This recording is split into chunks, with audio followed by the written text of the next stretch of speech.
Hello दोस्त, कैसे हैं आप सब। आज हम लोग बहुत बड़ी अपडेट के ऊपर बात करने वाले हैं जो एसएससी जीडी का वैकेंसी आ चुकी है। ठीक है, तो यहाँ पे जो भी एसएससी जीडी का वेट कर रहे थे उनका इंतजार की घड़ी समाप्त हो गई है और फटाफट से आप अपने तैयारी में लग जाइए। उसका एग्जाम कब होगा, कब से फॉर्म भराएगा, लास्ट डेट क्या होगा, सिलेबस क्या है, सारी चीजों के ऊपर हम लोग अभी बात करेंगे। तो चलिए फिर देखते हैं हम लोग नोटिफिकेशन। देखिए, यही है आपका वो नोटिफिकेशन। सॉरी, एक मिनट रुकिएगा।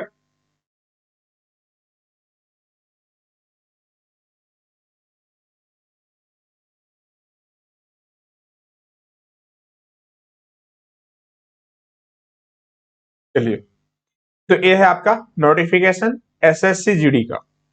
देखिएगा क्या लिखा है यहाँ पे और कब से क्या क्या चीजें हैं वो सारा चीज हम दिखाएंगे आपको। देखिए, सबसे फर्स्ट लिखा है कि date of submission of online application, यानी जो ऑनलाइन जो एप्लीकेशन होगा आपका वो कब से होगा।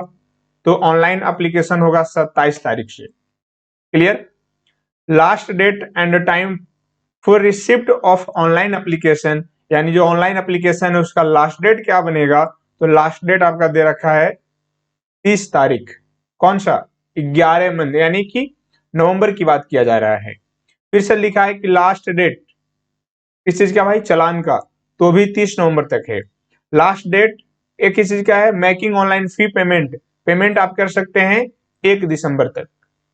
ठीक।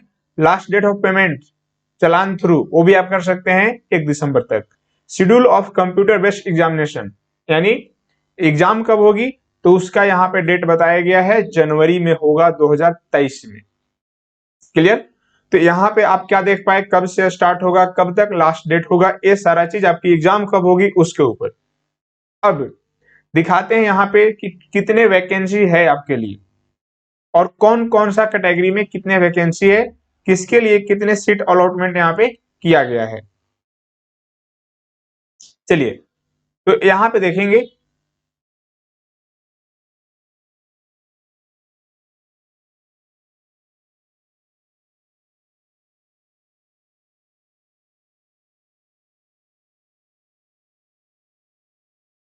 देखिएगा, यहाँ पे सब अलग अलग कैटेगरी का अलग अलग सीट अलॉट किया गया है। जैसे आप बीएसएफ को देखेंगे तो एससी कैटेगरी के लिए 1405 सीट है, सीआईएसएफ वाले के लिए 8 है, सीआरपीएफ में 1357 है, एसएसबी में 208 है, आईटीबीपी में 188 और एआर में 191, एसएसएफ में 24। यानी जो वैकेंसी आई है इसमें टोटल मिला दें हम तो एससी कैटेगरी वाले के लिए 3377 पोस्ट पे उनके लिए यहाँ पे वैकेंट सीट है, उनके लिए स्पेशली एससी कैटेगरी वाले कैंडिडेट के लिए। बट उसी तरह से अगर आप एसटी कैंडिडेट की बारे में बात करते हैं तो उनका भी हर जगह पे अपना अपने हिसाब से दिया है, बीएसएफ या ये सब हर जगह है। तो आप सिर्फ लास्ट वाला टोटल देख लीजिए। एसटी कैटेगरी वाले लोग के लिए यहाँ पे 1930 है और एससी वालों के लिए 3377 है, ओबीसी वाले लोग के लिए 4815 है और ईडब्ल्यूएस वाले के लिए 2115 है।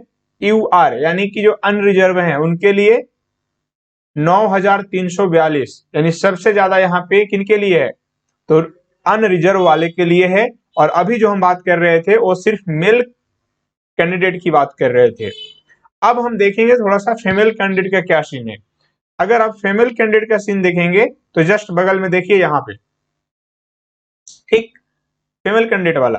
फीमेल कैंडिडेट में एससी की बात करें तो 429 है, एसटी में 226 है, ओबीसी वाले लोग को 580 है, ईडब्ल्यूएस को 221 है और अनरिजर्व वाले को 1150 है। तो इस तरह से यहाँ पे टोटल वैकेंसी को डिवाइड किया गया है। और अगर पूरे ऑल ओवर की बात करें तो ऑल ओवर यहाँ पे 24,205 वैकेंसी है। ठीक है, 24,205। लेकिन फिर से देखिएगा पार्ट टू में क्या है तो एनसीबी वाले लोग में एससी कैटेगरी का 25 है, एसटी का 11 है, ओबीसी का 38 है, ईडब्ल्यूएस का 23 है, अनरिजर्व वाले का 67 है। और पूरे हॉल यहाँ मिला दे, ऊपर वाला और नीचे वाला, पूरा फाइनल कैलकुलेशन करने के बाद आपका 24,369। कितना? 24,369। तो बहुत बड़ा पैकेज है, बहुत बड़ा धमाका है आपके लिए। 24,000 पोस्ट अपने आप में एक बहुत मायने रखता है। और लगभग आप देख रहे हैं कि हर कैटेगरी वालों के लिए सेपरेट कर दिया गया है कि इनके लिए कितना यहाँ पे वैकेंसी लाया गया है। क्लियर? ये दो बातें आपके लिए बेहद जरूरी था कि कौन सा कैटेगरी के लिए कितना है पोस्ट, और इसका कब से फर्स्ट डेट और लास्ट डेट क्या होने वाला है। हाँ, एक बात और समझेंगे, जैसे इसका जो एज है, एज लिमिट क्या है। देखिए यहाँ पे एज लिमिट रखा गया है 18 से 23। एज लिमिट क्या है? 18 से 23 साल। वो भी कब से होना चाहिए? तो 1/1/2023 तक मतलब हो जाना चाहिए। और देखिए यहाँ डेट ऑफ बर्थ दिया है कि 1/1/2005। ठीक, यहाँ के नॉर्मल कोर्स में। अब एक बात बताइएगा, यहाँ पे कुछ वैसे भी लोग हैं, ठीक, जो एज यहाँ पे क्या मिलता है, उनको छूट मिल जाएगा। कितना छूट मिलेगा? देखिए यहाँ पे सबसे पहले अगर एससी और एसटी कैटेगरी की बात करें तो उनको 5 ईयर का एज रिलैक्सन मिलेगा। ओबीसी कैंडिडेट को मिलेगा यहाँ पे 3 ईयर। और जो एक्स सर्विसमैन है, जो पहले से ऑलरेडी किसी न किसी मतलब पोस्ट पे कार्यरत हैं, उनको भी मिलेगा।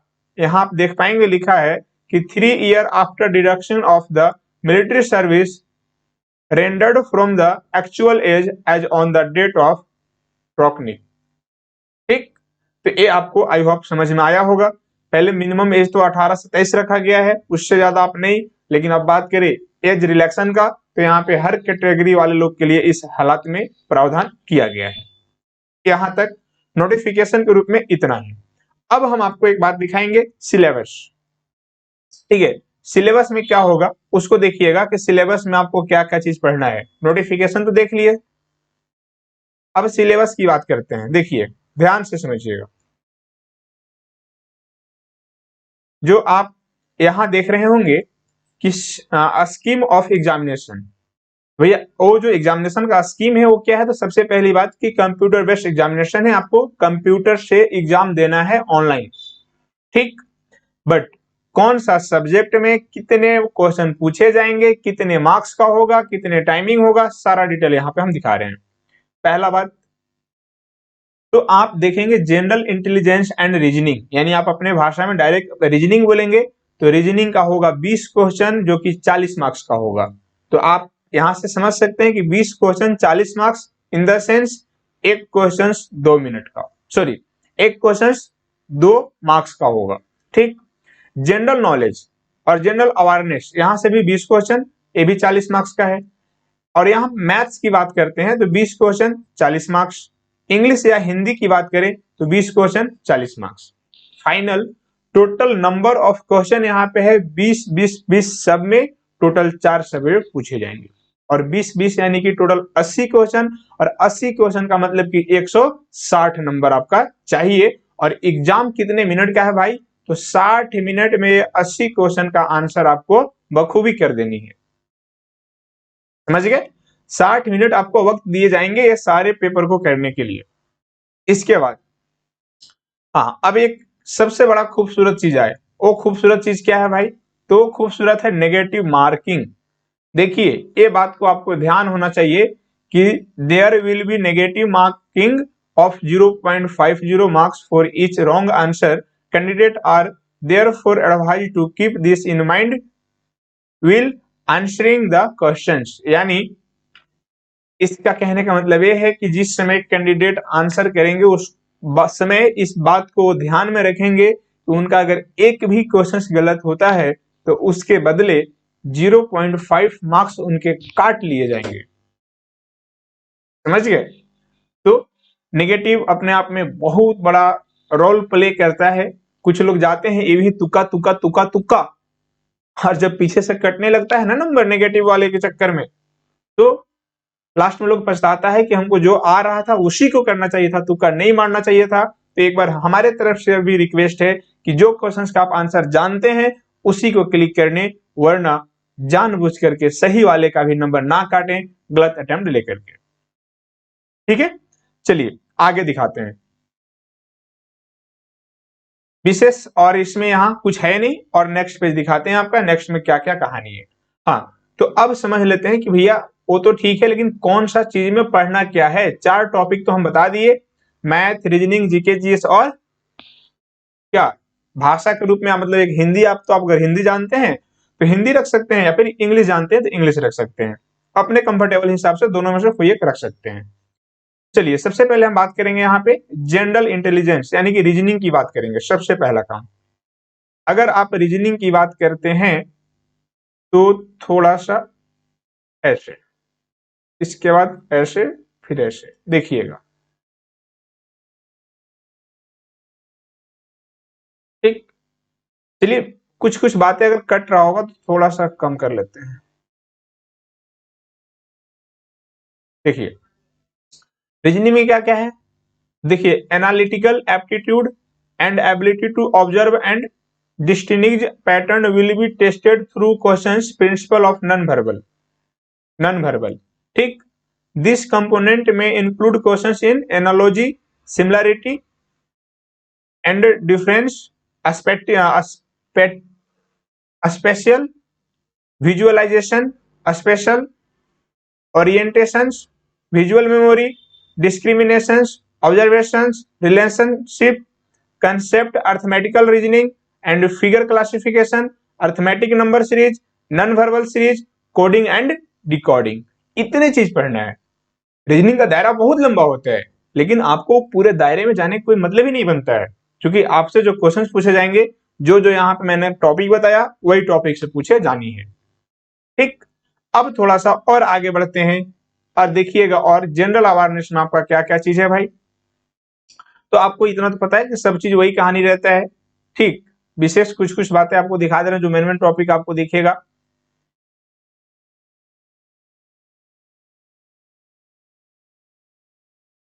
देखिए यहाँ पे,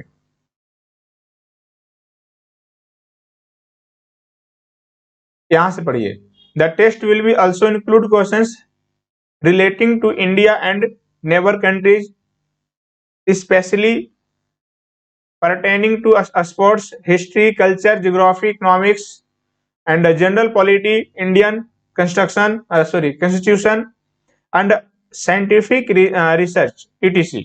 लगभग यही चीज है। देखिए अब लगभग सब चीज घुसा दिया यहाँ पे, हिस्ट्री ले ही लिया, जियोग्राफी घुसा दिया, इकोनॉमिक्स घुसा ही दिया है, पॉलिटी ले ही लिया। ठीक, अब बचा क्या है, लगभग सब चीज ले लिया। अब देखिए मैथ्स में क्या है, मैथ्स में आपका देखेंगे यहाँ पे नंबर सिस्टम है, कंप्यूटेशंस ऑफ होल नंबर, ये सब नंबर सिस्टम में आता है। डेसिमल पढ़ना है, फ्रैक्शन पढ़ना है, रिलेशनशिप बिटवीन नंबर यानी नंबर के बीच में रिलेशन, जैसे कुछ कुछ बातें बोल देगा, सम, ऑड, इवन पे, प्राइम पे, ये सारा चीज जितने सारे तो उसमें रिलेशन। ठीक है, क्वेश्चन आएगा। फिर है fundamental arithmetic operation, percentage, ratio, proportion, average, interest, interest मतलब सिंपल इंटरेस्ट और compound interest, profit loss, discount, mensuration, time and distance, इसके बाद ratio and time, time and work. इतना सारा चैप्टर पढ़ना है। मतलब फाइनली यहाँ पे आपका एडवांस पोर्शन को इंक्लूड तो नहीं किया है, बात समझिएगा। यानी एडवांस मैथ आपको नहीं पढ़नी है, जो आपका सिलेबस बता रहा है। ठीक, जैसे एडवांस मैथ में कुछ बातें हैं, जैसे मेंसुरेशन है, मेंसुरेशन है एक टॉपिक, मतलब समझिए, इसके सिवाय तो और नहीं दिख रहा हमको। आपको अलजेब्रा, ट्रिग्नोमेट्री, ये सब से कोई मतलब नहीं है यहाँ पे। इंग्लिश में या हिंदी में, candidate ability to understand basic English, Hindi and his basic comprehension would be tested. यानी जो भी यहाँ पे कंप्रीहेंशन पूछा जाएगा हिंदी और इंग्लिश से, जो आप समझ सकते हैं, जो आप उसके का मतलब थोड़ा बहुत हिंदी अगर आप लेंगे तो हिंदी का नॉलेज होना चाहिए, स्वाभाविक सी बात है। इंग्लिश में अगर आप जानते हैं तो इंग्लिश की नॉलेज होनी चाहिए उतनी, जिससे कि आप किसी भी कंप्रीहेंशन को समझ सकते हो। ठीक है, अब नेक्स्ट,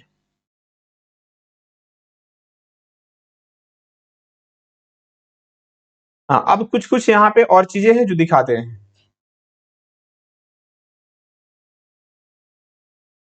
देखिए अब बात आता है यहाँ पे थोड़ा सा दौड़ वाला ना, फिजिकल एफिशिएंसी, यानी आपकी क्या की होनी चाहिए फिजिकल में। तो अगर आप मेल हैं तो 5 किलोमीटर का डिस्टेंस आपको दौड़ना होगा कितने मिनट में? 24 मिनट में। फीमेल हैं तो 1.6 किलोमीटर 8.5 मिनट में। ठीक, नेक्स्ट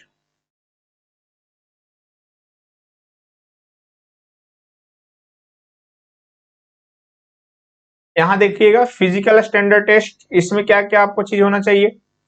तो हाइट, सबसे पहले हाइट की हम बात करें तो अगर मेल कैंडिडेट हैं तो 170 सेंटीमीटर और फीमेल कैंडिडेट हैं तो 157 सेंटीमीटर। बट कुछ वैसे कैटेगरी हैं जिनको दिया गया है यहाँ हाइट में भी थोड़ा सा रिलैक्सन दिया गया है। तो आप बताइए कि रिलैक्सेशन यहाँ पे क्या इनको मिला है, कौन कौन से वैसे लोग हैं, देखिएगा ध्यान से।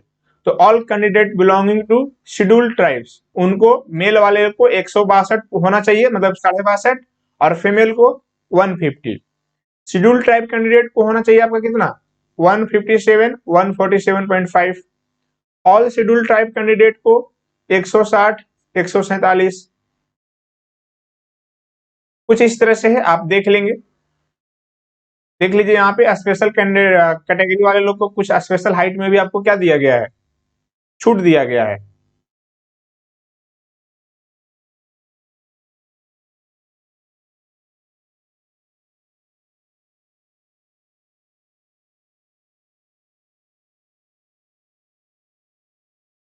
चलिए हो गया। तो ये था आपका आज का पूरा इसका सिलेबस और विशेष जो भी इसका कहानी था वो आपका, आई होप यहाँ तक समझ में आ गया होगा। तो आज के लिए इतना ही, फिर से मिलेंगे हम लोग नेक्स्ट वीडियो में नेक्स्ट अपडेट के साथ।